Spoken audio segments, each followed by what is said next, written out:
네, 여러분 안녕하십니까? 네, 지난 시간까지 저 한국교회사연구소 소장 신부님이신 조한건 프란치스코 신부님께서 이제 화요 특강 저희 맡아주셨고, 신앙과 지식을 키우는 교회사 이야기라는 제목이죠. 이번에 세 번째 시간인데, 이번 세 번째 시간과 다음번 이제 네 번째 시간까지 이어서 선을 넘는 교회사 이야기라는 제목으로 강의를 맡게 된 신주현 프란치스코 선임연구원입니다. 만나 뵙게 돼서 반갑습니다. 네, 저는 명청 시대 중국 천주교회사를 전공을 했고, 또 이제 아시아 천주교회사 전공을 했고, 이제 한국 천주교회사도 함께 이제 공부를 진행하고 있는데요. 제가 이 중국 천주교회사 공부로 이제 발을 내딛게 된 계기는 대학원 수업 때 이제 명사를 사료를 읽다가 그 마테오 리치 등 예수의 선교사와 중국인들 간의 만남, 이 장면들이 너무 매료가 돼서요. 그래서 이제 공부를 지금까지 이제 해오게 됐는데, 오늘 이야기는 그래서 한국 천주교회사만을 이제 집중해서 이제 관심 있게 해 오신 분들께는 조금은 새로운 이야기일 수도 있을 것 같아요. 그런데 어떻게 보면 또 마테오 리치 신부님이나 뭐 예수의 이야기는 또 많이 들으신 경우도 있을 수 있어서 익숙하신 분들도 있을 수 있겠는데, 저는 그 둘 사이에 긴밀한 연결고리에 대해서 좀 이야기를 해보려고 합니다. 그래서 제목도 선을 넘는 교회사 이야기라고 정하게 됐는데, 어, 조금 우연찮게 최근에 TV에서 선을 넘는 녀석들이라는 프로그램도 있더라고요. 그것과는 전혀 상관이 없다라는 점을 이 자리에서 밝히면서 말씀을 시작을 해보겠습니다. 그래서 저는 기본 이야기는 먼 바다를 건너서 중국에 왔던 서양 선교사 이야기, 그리고 중국 천주교회사 이야기, 그리고 그것과 긴밀하게 연관된 한국 천주교회사 이야기로 간략하게 살펴보는 시간을 두 번에 걸쳐서 이제 진행해 보도록 하겠습니다. 일단은 제가 세 명의 주인공을 좀 이름을 말씀드려야 될 것 같아요. 마테오 리치 신부님, 그 다음에 윤유일 바오로 교회 밀사죠. 이 두 분을 다루는데, 이 두 분이 사실은 어떻게 연결돼 있는가라는 걸 보여주기 위해서 1790년에 연행 사절로 조선이 파견해서 중국에 다녀온 서호수라는 인물을 함께 이야기를 나누고자 합니다. 그러면 본격적으로 좀 들어가 보는데, 곧바로 서론으로 들어가겠습니다. 말씀드린 대로 저는 서호수 일행의 1790년 중국 사행에 대해서 이야기를 하는 걸로 시작을 해보려고 하는데요. 이 1790년이 중국에서 어떤 해였냐면은 아주 유명한 중국 황제 걸륭 황제라고 있습니다. 이 황제가 80세 생일을 맞게 돼요. 이 1790년에.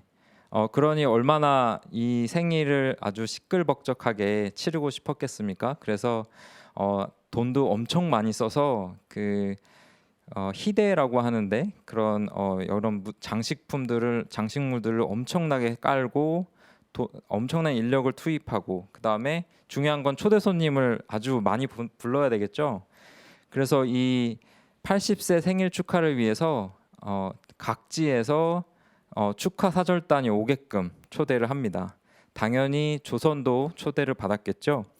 그때 초대를 받아서 북경으로 사행을 갔다 오게 된 일행이 서호수 일행이 되겠습니다. 서호수가 이 연행사절에 부사 자격으로 갑니다. 연행사절에 정사, 부사 이렇게 있는데 그 중에 부사 역할을 맡았던 거죠. 근데 제가 이 정사를 두고 부사인 서호수 이야기를 먼저 이렇게 굳이 이렇게까지 하는 이유는 이 사람이 중요한 기록을 나중에 남기기 때문입니다. 그 이야기는 이어서 하도록 하고요. 이 사람이 걸륭 황제입니다. 청나라의 전성기를 이룩한 황제로 평가를 받습니다. 할아버지인 강희 황제와 더불어서 무려 60년을 재위에 있었습니다. 60년 제위에 있었다라고 하니까 되게 놀라운데, 그러니까 1790년에 80세 생일 축하까지 받게 되는 거죠. 이때는 55년째 되던 해였습니다. 걸륭 황제의 통치가요. 이 그림은 만국 레조도라는 그림인데요. 이 해마다 이제 아시아 전역에서 새해가 되면은 그 조문, 그러니까 황제를 아련하고 해 시작을 알리는 그 시기에 인사를 올리는, 문안을 올리는 예식을 하게 되는데, 그때의 그림이에요. 그러니까 1790년에 걸륭 황제 생일 축하하고는 사실은 직접 관련은 없는 그림입니다만, 그렇지만 이렇게 이제 만국 레조도라고 해서 각지에서 사절단이 와서 북경에 그 황제를 아련하고 문안을 드리는 그 기록을 남긴 것이기 때문에 그때 분위기를 한번 느껴보시라고 이 그림을 가지고 왔는데요. 여기에 당연히 조선 사신들이 그려져 있습니다. 좀 멀리 계시니까 그 그림이 잘 보이진 않을 텐데, 이 하단에 중앙 하단쯤에 보면은 양쪽에 해태상 그림 까맣게 있는데 보이시나요? 예, 사실은 제가 확대된 그림을 가져왔는데, 요 왼쪽 해태상 바로 옆에 조선 사신이 이렇게 그려져 있습니다. 이런 분위기로 당시에 황제를 아련하고 조공 사절단이 파견이 됐었다, 그리고 이렇게 모여 있었을 것이다라는 것을 이제 상상을 해 보시고요. 그러면 이제 서호수가 남긴 기록, 열하기유라는 책인데 서호수의 목소리를 잠깐 들어보도록 하죠. 참고로 이 열하기유라는 책은 근래까지도 그 연행일기라는 이름으로 사실 많이 알려졌었는데, 이 열하기유가 더 원본이다라는 게 이제 확인이 됐는데, 이 나중에 기회가 되면은 함께 말씀을 드릴 부분이긴 한데, 이 열하기유에는 남아 있는데 후대에 연행일기라는 이름으로 다시 출간됐을 때 삭제된 부분들이 있어요. 지금 제가 지금 가지고 나온 부분도 연행일기에서는 삭제가 된 부분입니다. 이게 왜 삭제가 됐었을까라는 거는 자연스럽게 아시게 될 텐데, 여기 보면 이 열하기유는 그러니까 조선에서 출발해서 한양을 출발해서 사행을 이제 일정별로 쭉 정리를 한 건데요. 그 연행 사절단이 보통은 열하를 잘 들르지는 않았는데 열하를 들렀던 두 번의 기회가 있었습니다. 조선 사절단이 한 번은 1780년, 그리고 또 한 번은 1790년인데, 그래서 1790년에 서호수가 열하를 갔다 온 것은 굉장히 귀중한 경험이었을 거예요. 참고로 이제 1780년에 열하를 갔다 왔을 때 일행에 포함되어 있었던 인물 중에 박지원이 있습니다. 그래서 박지원이 열하 일기를 남길 수 있었던 거고요. 열하기유를 남긴 1790년에도 사실은 박지원이 동행을 했는데, 그때는 열하에 대한 기록을 따로 남기지는 않은 걸로 이렇게 나오는데요. 보시면은 여기에 이서태의 묘를 방문했다는 얘기가 있어요. 일정에서 원명원을 들르는 일정 중에 그 사이에 이서태의 묘를 방문했다라고 하면서 묘가 어떻게 생겼는지를 제가 이렇게 생략을 했는데 굉장히 길게 묘사를 했습니다. 그러면서 이제 아주 길고 넓어서 안의 넓이가 1000묘는 될 듯하다라고 하면서 마지막에 뭐라고 정리하냐면, 이서태의 묘를 위시해서 담장한 동북 쪽에는 서양 선교사의 묘가 동서로 이렇게 늘어서 있더라. 근데 조금 의아한 부분은 굉장히 서호수 일행의 일정이 빡빡했습니다. 그리고 이날이 어떤 날이냐면요, 원명원을 빨리 들르고 돌아와서 그 다음 날이 생일 잔치 본날이었어요. 걸륭 황제의 생일 축하하는 본날이 바로 그 앞두고 있는데, 굳이 이 이서태의 묘라는 데, 서양 선교사의 묘라는 데를 방문해 가지고 이렇게 기록을 길게 남긴 것이죠. 그렇다면 이제 서호수는 왜 굳이 서양 선교사의 묘소를 찾았을까? 그리고 이서태는 누구일까? 혹시 이서태가 누구인지 추론을 해주실 분 계실까요? 네, 이서태가 실은 마테오 리치를 표현하는 말이었는데 어, 이 마테오 리치의 성이 리치잖아요. 그래서 리치의 발음에 따라서 리를 그 성으로 했고 서태는 그 서양에서 온 선교사다라는 의미로 해가지고 서태라는 이름을 붙여서 이서태라고 표현했을 때는 마테오 리치를 지칭한다라는 건 이제 확인이 되는데 이제 문제는 서호수가 굳이 이렇게 마테오 리치 묘역을 어, 들르고 또 그것에 대한 아주 방대한 기록을 남긴 이 어떤 동기에 대해서 한번 생각을 해볼 필요가 있다는 생각이 드는 거죠. 저는 그래서 시계를 조금 더 돌려가지고요, 250년 정도 더 앞으로 가면 16세기 초반으로 잠깐 가서 짧게 말씀을 나누고 다시 돌아올게요. 왜냐하면 마테오 리치의 묘소를 이해하려면은, 그리고 이 서호수 일행이 마테오 리치 묘소를 방문하게 된 동기를 생각하려면 예수회, 마테오 리치가 소속돼 있던 예수회라는 게 어떤 거였고 이 중국 선교가 어떤 의미였는가라는 해봐야만 한다고 생각을 해서요. 아시겠지만 이 16세기 초반은 굉장히 다사다난했던, 유럽에서는 아주 여러 가지 일들이 많이 일어났던 세기입니다. 그 중에 하나가 바로 이 소위 종교 개혁이 일어났던 시기인데, 마틴 루터 여러분 잘 아시죠? 마틴 루터가 반박문을 그 성당에다가 게시한, 비텐베르그에 있는 성당에다가 반박문을 게시한 이 해가 1517년입니다. 이때부터 유럽 전역에서는 이 종교 개혁 운동이라는 게 굉장히 들불처럼 번지기 시작했는데, 그러면서 이제 개신교가 사실 성립을 이 시기에 하게 된 거죠.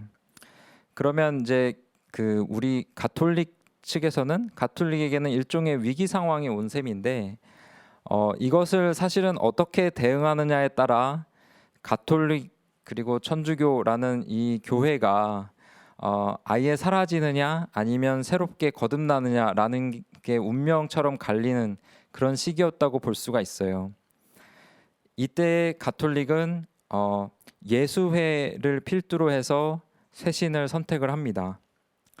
그러니까 이 16세기의 종교 개혁의 이 파도에서 단순히 그냥 구체제를 유지하는 것으로 이제 그 가톨릭이 대응을 한 것이 아니라 쇄신을 한 것이죠. 그 핵심에서 예수회의 활동과 어떤 철학을 이해를 할 필요가 있는데, 1540년에 잘 아시는 이냐시오 로욜라나 프란치스코 하비에르 등이 예수회라는 선교 수도회를 설립합니다. 이 당시에 굉장히 신생 수도회죠. 이 예수회가 몸담은 분야를 좀 생각해 보면요, 교육 분야, 그 다음에 어떤 영성 수련 분야, 그리고 해외 선교 분야에서 탁월한 이제 결과물을 내게 되는데, 그렇기 때문에 예수회가 여기서 탁월한 역할을 했다라는 걸 확인할 수가 있는데요. 일단은 영성운동 얘기하면은 이냐시오의 영성수련, 영신수련이라고도 하는 그 책이 생각이 나시죠? 그리고 해외 선교는 이제 앞으로 이야기를 할 거고, 그리고 교육 생각해 보면 이 당시에 유럽에서 예수회가 주도하고 설립한 대학들, 교육기관들이 엄청나게 이제 생기기 시작을 하게 됩니다. 우리나라에도 예수회가 설립한 대학교가 하나 있죠. 혹시 아시나요? 예, 서강대학교가 예수회 설립한 학교가 되겠죠. 이렇게 그 예수회가 16세기 초반에 가톨릭의 쇄신 운동에 있어서 선봉 역할을 했다라는 걸 이해하시면 되고요.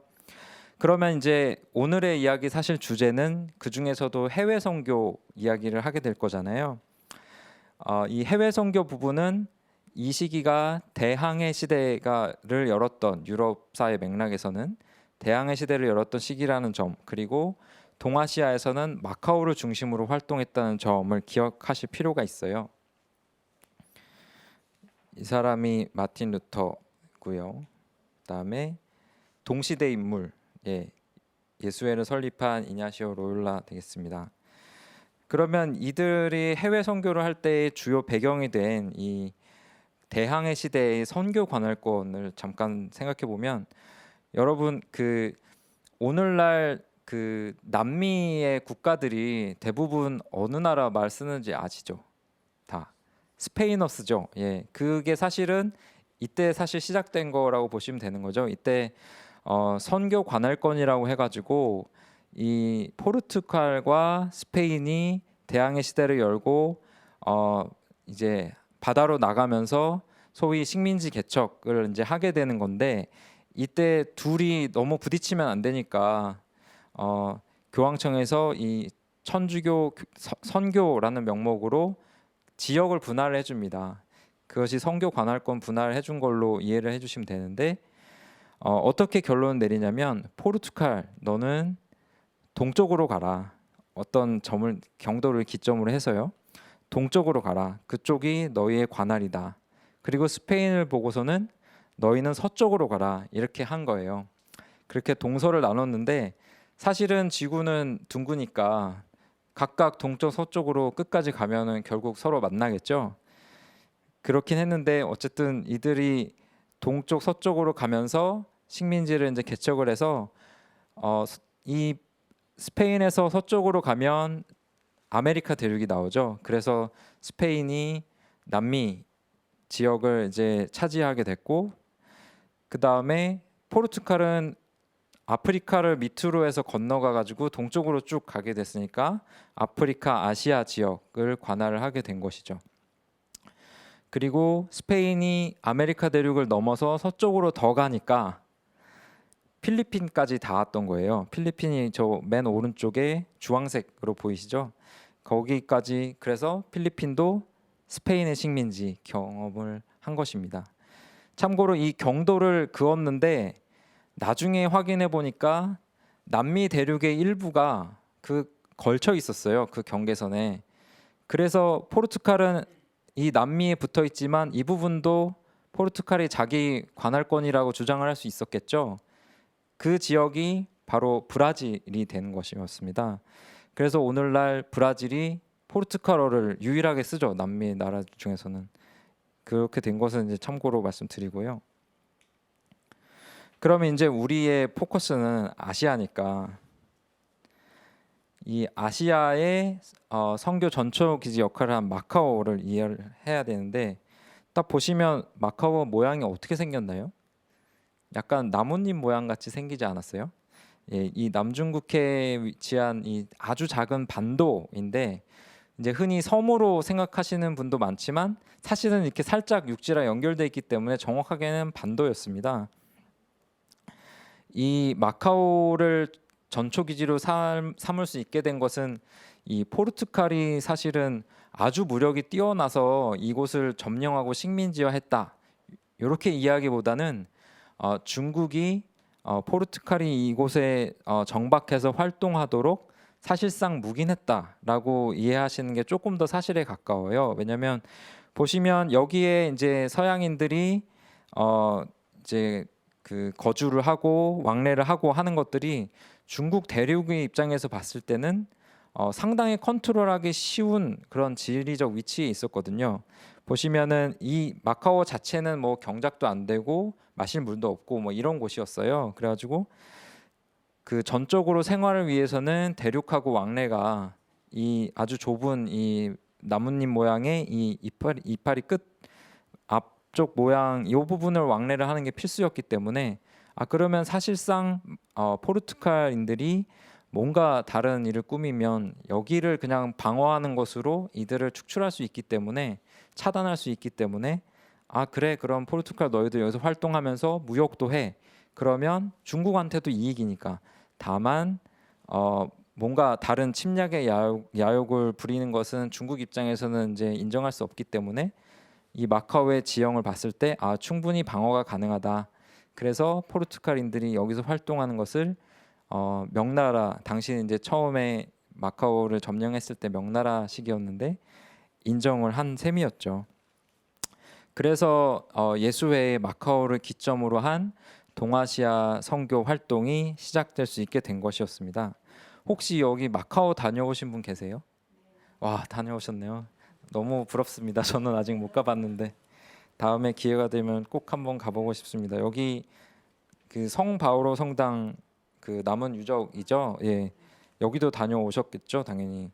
예, 원래 실제 목조 건물이었는데 1800년대에 소실돼서 이 석조로 된 파사드만 남아 있는 거다라고 하더라고요. 저 직접 가서 꼭 보고 싶은데 어쨌든 이 앞서 말씀드린 이냐시오 로욜라가 로마의 예수회 본부에서 이 선교를 지휘했다고 한다면 직접 아시아로 건너가서 해외 선교 활동을 한 예수의 설립 멤버는 프란치스코 하비에르 성인이죠. 프란치스코 하비에르는 인도 일본 선교의 선구자로 불립니다. 그러니까 중국 선교가 시작되기 전에 사실은 인도와 일본 선교가 아시아에서는 먼저 시작된 것이에요. 사실은 이거는 이 해로 루트를 보면은 너무 이해가 되실 수 있을 텐데 어떻게 출발하냐면 이 리스본 포르투갈 리스본을 거쳐 시작을 해서 출발을 해서 아프리카를 왼쪽에 끼고 남쪽으로 이렇게 항해를 해서 희망봉을 건너가겠죠. 그 다음 목적지가 인도의 고아입니다. 그러니까 인도의 고아를 기점으로 먼저 해야만 그 다음 개척이 가능하겠죠. 그래서 인도 고아를 먼저 선교지가 되고 삼게 되고 그 다음으로는 이 동남아시아의 이 말라카 해협을 통과해서 말라카 지역을 또 기점으로 삼고 그런 다음에야 사실은 남중국해 중국 지역으로 이제 넘어갈 수가 있는 것이기 때문에 인도가 먼저인 건 당연하고요. 그럼 그 다음에 왜 중국이 아니라 일본이었냐? 그것은 이 나가사키라는 지역을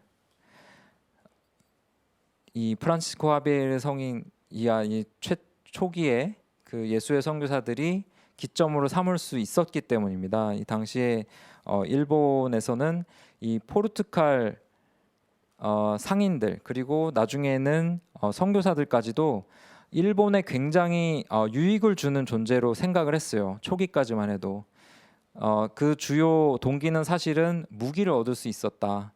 아주 발전된 무기를 얻을 수 있었다라는 것이 굉장히 큰 유익으로 작용을 해서 나가사키에서 활동하는 것을 적극적으로 허용을 했습니다. 그래서 마카오가 동아시아 선교의 전초기지가 됐지만 그 직후에 나가사키도 이제 그 활동 영역으로 삼을 수 있었기 때문에 프란치스코 성인은 주로 이제 성과를 낸 것이 인도 고아를 거쳐서 나가사키에서 일본 선교의 선구적 역할을 하신 거죠. 그래서 최근까지도 사실은 프란치스코 성인은 중국 선교의 마음은 일본에서 활동하기 전까지는 거의 없었던 것으로 이해를 하고 있었어요. 그런데 최근 연구 성과를 반영을 해보면 최초의 인도 선교를 할 무렵부터 이미 중국에 대한 정보도 있었고 중국 선교까지도 계획을 하고 있었다라는 것이 확인이 되고 있습니다. 예수의 전체에서. 그래서 이 나가사키에서 일본 선교를 성공적으로 이끈 다음에 중국으로 선교를 계획을 하게 되는데 그것은 어떤 우연한 계기에 의해서 이루어진 것이 아니라 오래 전부터 계획했던 것들을 실행에 옮기고자 한 것이었던 것을 확인할 수 있는데 근데 불행하게도 이제 중국 선교를 본격적으로 시작하려고 할 때 결국 중국을 밟지 못하고 사망을 하게 됩니다. 근데 참 역사라는 게 굉장히 우연치 않은 지점들을 발견하게 되는데 이 프란치스코 성인이 이제 돌아가신 게 1552년이잖아요. 그런데 이 해가 바로 마테오 리치가 출생한 해이기도 합니다. 이 마테오 리치가 프란치스코 성인이 생전에 못다한 중국 선교를 사실상 제대로 완성하신 분이라고 할 수 있겠죠. 마치 바톤을 받아 넘긴 것 같은 그런 인상을 받게 되는데 그래서 저는 이 1552년 제가 연도를 역사 공부하지만 되게 못 외우는데 1552년이라는 연도는 잘 안 잊어버립니다. 너무 우연히 이렇게 겹쳤다는 생각이 들어서 그러면 이제 마테오 리치 참 많이 돌아서 결국 마테오 리치 왔는데 마테오 리치에 대해서 이제 좀 얘기를 해봐야 되겠죠. 이 마테오 리치 뭐 이렇게 설명이 많은데 제 꼭 기억해 주셨으면 하는 건 마테오 리치는 언어 천재였습니다. 흔히 이제 레오나르도 다빈치를 가지고 르네상스맨이었다라는 말 많이 하잖아요. 많이 들어보셨죠? 저는 이제 마테오 리치는 저는 이제 그 다빈치와 거의 동급에 해당하는 르네상스 프리스트였다라고 생각을 하고 있습니다. 언어 천재였고 수학 또 천문학, 지리학 이런 분야에서 아주 최신의 지식을 다 가지고 있었어요. 그리고 중국에 왔을 때 사실은 초기에 중국에서 활동한 선교사들이 중국어 익히는데 굉장히 애를 먹었었는데 상상을 해보십시오. 저희도 중국어 익히기가 이렇게 힘든데 시도를 해보신 분들은 다 아실 텐데요. 이 서양 사람이 정말 생판 아무것도 없는 배경에서 한자라는 배경도 없이 그냥 거의 맨땅에 헤딩하듯이 중국어를 해야 되는데 이 마테오 리치 신부는 굉장히 아주 단시간 내에 잘 해내고 그뿐만 아니라 사서상경까지 이제 읽고 번역까지 할 정도로 실력이 출중했다고 하니까 대단한 거죠. 이 분이 안 계셨더라면 아마도 이 명말의 예수회의 중국 선교는 그렇게 성공적이지 못했을지도 모르겠어요. 그만큼 이제 중요한 역할을 하셨는데 이 고녀 만국 전도라는 세계 지도도 제작을 하셨고요. 그 다음에 여러분 그 천주교사를 조금 공부하신 분은 누구나 잘 아는 천주시리를 쓰신 분입니다. 이 천주시리라는 텍스트가 중요한 이유는요. 이 어떤 천주교 교리를 설명했다는 측면, 그러니까 중국어로 당시 한자로 설명했다는 측면도 굉장히 중요하지만 이제 그 꼭 기억해야 될 부분은 이 서양의 천주 개념, 그러니까 그리스도교의 절대자 개념을 천주와 상제라는 용어로 정리했다라는 데서 찾아야 하거든요. 이 천주라는 용어는 사실은 엄밀히 말하면 마테오 리치 신부님이 제일 처음 쓴 것은 아니지만, 상제 육아 경전에 나오는 상제와 연결시킨 거는 마테오 리치 신부님이 처음이었거든요. 이 연결을 함으로 인해서 중국 사회에서 이 천주교 교리를 굉장히 우호적으로 받아들이고 공부를 하게 되는 그런 계기를 제공을 하게 된 것이었습니다.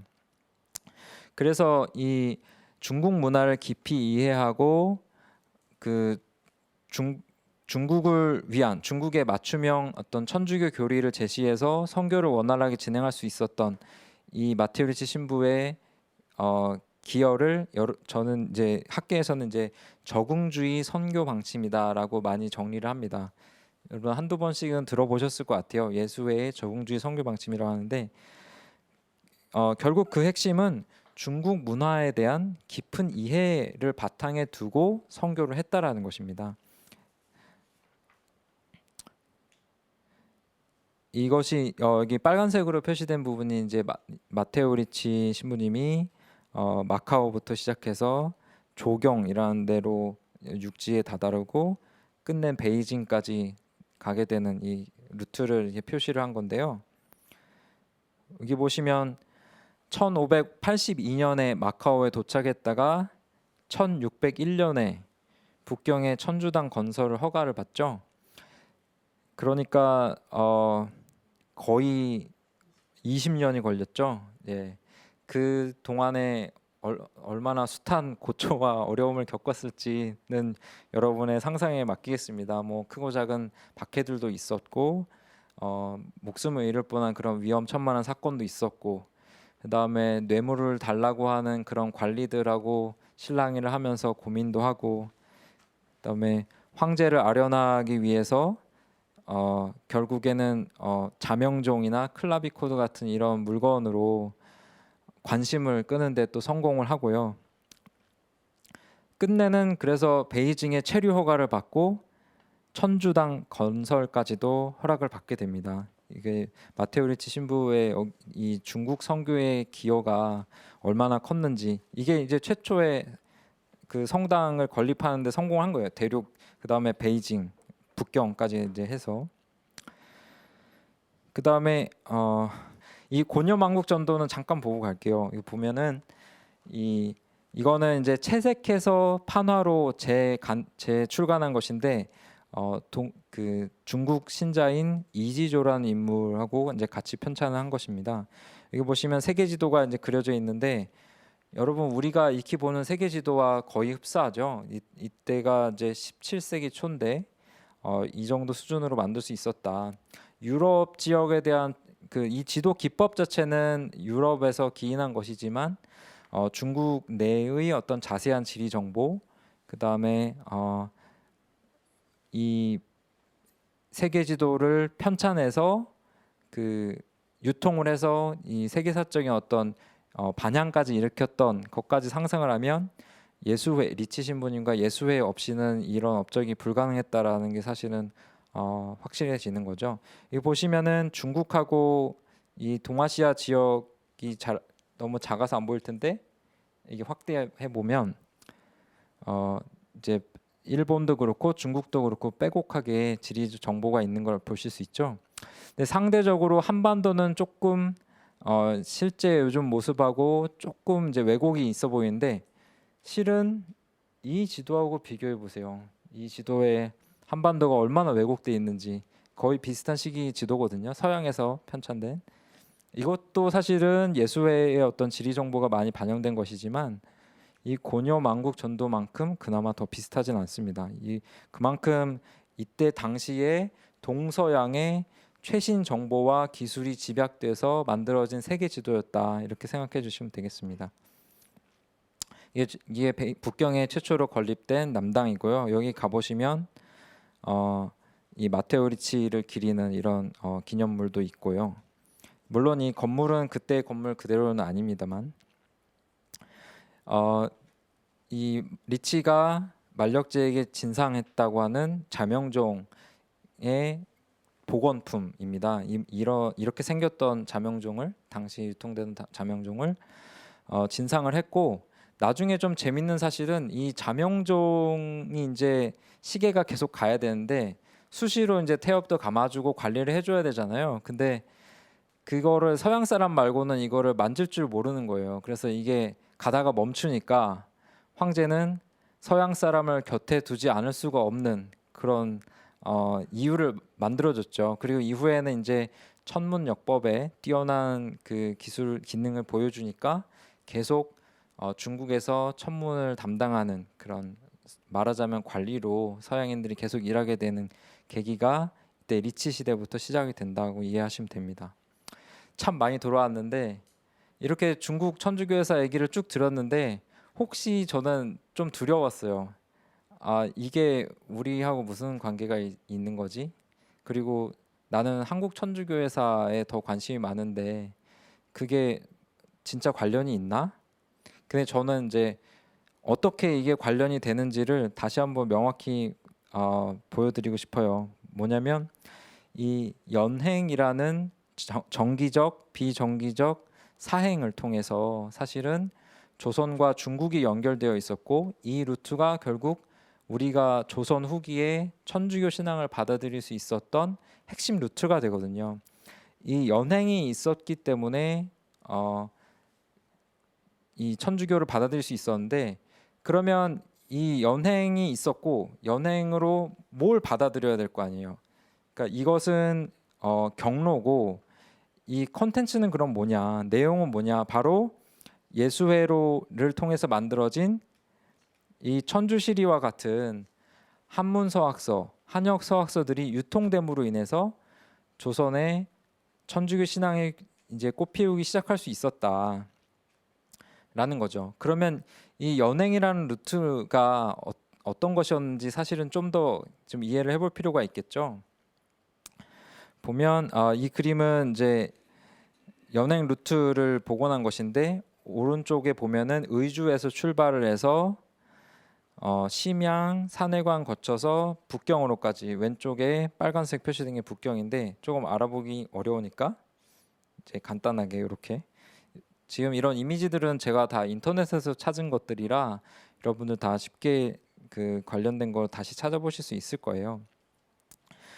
이게 사실은 굉장히 지금은 정말 상상하기도 힘든 굉장히 지난한 루트입니다. 매우 어려운 루트예요. 가기가 가는데 한 달 이상, 그 다음에 베이징 체류하는데 한 달, 그 다음에 돌아오는데 한 달 이상 해가지고 최소 석 달 이상 진행되는 아주 고난의 길이었고, 그래서 사실은 위험 부담도 있었던 거죠. 물론 알려진 길이었지만.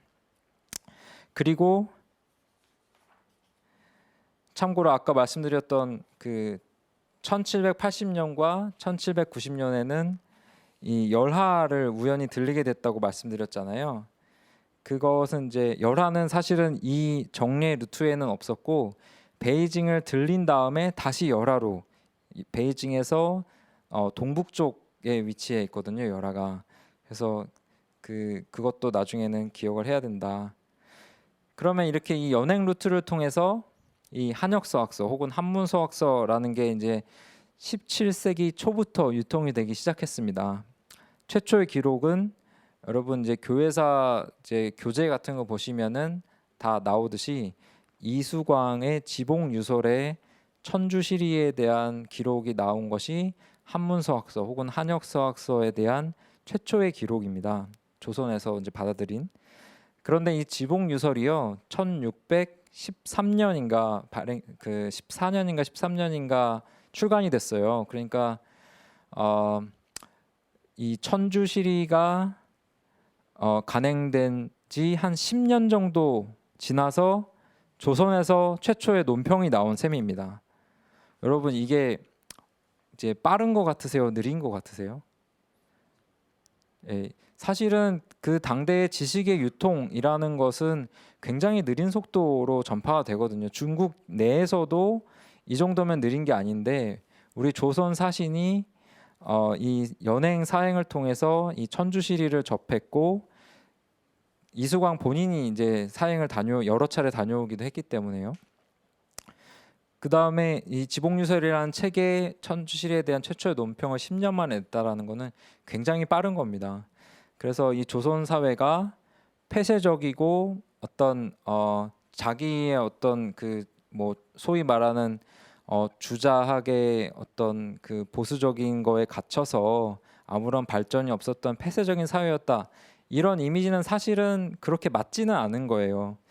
이 천주시리라는 당대 어떻게 보면 가장 진보적이고 가장 새로운 이야기를 담은 책이 10년 만에 유통이 돼서 논평이 나왔기 때문에 조선 사회는 그렇게 만만한 사회가 아니었다는 게 여기서 확인이 되는 거죠. 이후에도 계속 한문서학서에 대한 평론들이 계속 나오고요. 이 마지막에 이 굉장히 중요한데 남인의 여러분 많이 듣게 되는 남인의 어떤 지도적인 위치에 있는 분이었잖아요. 이분이 천주시리에 대한 논평을 또 씁니다. 그러면서 천주시리의 긍정적인 부분들, 서양 선교사들이 얼마나 학식이 뛰어났는가라는 것들을 인정하면서 다만 이 천당 지옥설 이런 것들이 좀 불교랑 너무 흡사한 거 아니냐 이런 식의 약간 비판과 긍정적인 평가 이런 것들을 섞은 천주시리 논평을 또 내놓습니다. 이것이 사실은 남인 세력 중에서 아주 진지하게 또 나중에 순교까지 하게 되는 우리 신앙의 선조들이 나오게 된 중요한 배경이 되는 거죠. 그러면 서호술의 열하기후에서 마테오 리치 묘소를 가게 된 이유는 사실은 자명해졌죠. 당시에 서학에 대한 어떤 관심, 이수광이 최초 천주시리 논평을 내놓은 지 100년도 훨씬 더 된 시기잖아요. 그 사이에 조선 사회에서는 이 서학에 대한 관심이 굉장히 높아졌습니다. 그리고 서호수 개인은 이제 다음 시간에 조금 더 자세히 얘기를 할 텐데 천문학에 굉장히 관심이 많았어요. 그래서 마테오 리치라는 인물에 대해서 존경심도 갖고 있었고 굉장히 지식이 많이 있었죠. 그러니까 말하자면 자기 정신적 스승을 방문하고 싶었던 것이었을 거라고는 생각을 합니다. 그래서 이 아주 촉박했던 일정 중에서도 마테오 리치 묘소를 가게 된 거죠. 이 연행이라는 루트는요 이렇게 간접적으로만 관련이 있는 게 아니라 직접적으로 천주교 수용에 관련이 됩니다. 여러분 이게 이제 타키성작 그림인데 누구의 사행길인데 누구 사행길일 것 같으신지 혹시? 네, 우리 연구원께서 이승훈이라고 말씀해 주시네요. 예, 이승훈의 사행인데 이승훈이 이제 공식 사절단의 어떤 직책을 갖고 간 건 아니었어요. 아버지가 서장관이라는 직책을 갖고 가게 되는데 아버지를 따라서 이제 견문을 넓히고 여러 가지 지식을 쌓기 위해 본인도 어떤 수학이나 이런 지식에 관심이 많았고 나중에는 천주교 신앙에 대해서도 관심이 많았기 때문에 따라갔죠. 이승훈의 어떤 중국 방문 자체가 연행이라는 우리 고정된 매우 핵심적인 한중 교역 루트를 통해서 이루어졌던 것이고요. 그렇기 때문에 조선 천주교회, 한국 천주교회 최초의 세례도 가능했던 것입니다. 이 모든 것이 사실은 연행이라는 루트 그리고 마테오 리치로부터 뿌리 내린 중국 천주교회의 어떤 신앙, 예수회의 어떤 유산이 없었으면 불가능했겠죠. 참고로 이승훈에게 베드로라는 세례명을 정해주고 세례를 직접 베푼 신부님이 그라몽 신부님이라는 분인데 이분 역시도 예수회 출신 신부님입니다. 그런 거 보면 예수회의 유산은 우리 천주교회의 시작과 여러 가지 면에서 뗄래야 뗄 수가 없다라는 게 확인이 되는 거죠.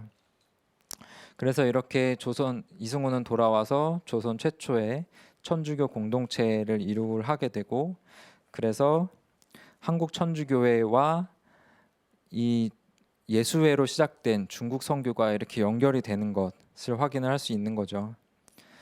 정리를 하면 이 선을 넘는다고 했을 때 이 연행이라는 행위 자체가 사실은 국경을 넘는 행위잖아요. 조선을 넘어 중국으로 가는 이 선을 넘는 행위가 한국 천주교의 탄생을 가능하게 했고 사실은 더 근본적으로는 마테오 리치를 위시한 예수의 신부님들이 먼 바다를 건너서 역시 선을 넘는 일이죠. 그래서 중국까지 와서 천주교의 신앙을 꽃피우었던 이룩했던 거기에서 한국 천주교의 탄생을 이야기할 수 있다. 그러니까 이 사실은 선을 넘는다는 말 우리는 굉장히 좀 도발적인 행동을 했을 때 이건 선을 넘었어라고 표현하잖아요. 그래서 어떻게 보면 선을 넘는다는 게 상당히 부정적인 이미지를 갖게 되는데 사실 거꾸로 얘기하면 선을 넘지 않으면 사실 아무 일도 일어나지 않습니다. 어느 때는 필요할 때는 선을 넘는 이야기를 하지 않을 수가 없는 거죠. 그래서 이제 마지막으로 정리를 하면 저희가 서호수의 이야기로 여러분 이야기 시작했잖아요. 서호수가 열하기유라는 책을 쓰면서 이 마테오 리치 신부의 묘소와 서양 선교사 묘소를 들린 이야기들을 이제 기록에 아주 길게 남겼는데 후대에는 그 부분을 다 삭제를 해버렸어요. 이게 후손들은 이게 명확한 근거가 있는 건 아니지만 후손들이 이 자기의 선조인 서호수의 이 연행 기록을 딱 봤는데 마테오 리치라는 이 서양 선교사 천주교와 관련된 이런 방문을 한 것을 기록에 남기고 싶었을까? 저는 이제 박해 시대를 거치면서 일부러 삭제를 해서 재편집을 했을 거라고 생각을 합니다. 관련해서 나중에 이제 다음 시간에 이야기하게 될 서양 선교사 이제 구베아 주교를 이제 직접 만나게 되는데 서양 선교사 만나는 장면들도 다 삭제가 됩니다. 그래서 그것은 다 일관성이 있는 것으로 보고 참 다행이죠. 열하기유라는 원본이 남아서 이렇게 전달을 해드릴 수 있다라는 게 그래서 참 역사 공부하는 데는 기록이 그만큼 참 중요하다는 생각이 들고요. 덕분에 제가 이렇게 도발적이진 않지만 선을 넘는 교회사 이야기라는 주제로 이 앞부분을 좀 얘기를 할 수 있게 됐습니다. 다음 시간은요. 두 번째 키워드 역시 서호수의 1790년 사행하고 직접 연결이 되는데 이 윤유일 바오로 교회 밀사의 이야기로 이어가 보도록 하겠습니다. 예, 경청해 주셔서 감사합니다.